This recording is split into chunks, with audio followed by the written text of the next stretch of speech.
இலக்கண கவிதை எழுதிய அழகே உருகியதே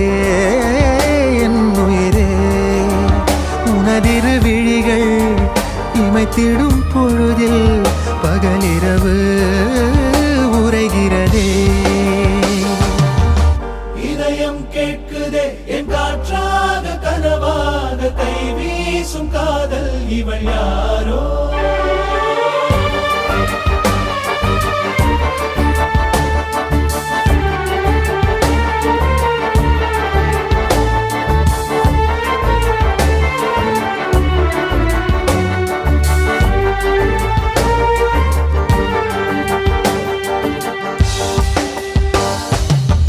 தேவதையின் விழியில் விழா காணும் பொன்வானம் அழைக்குது அருகில்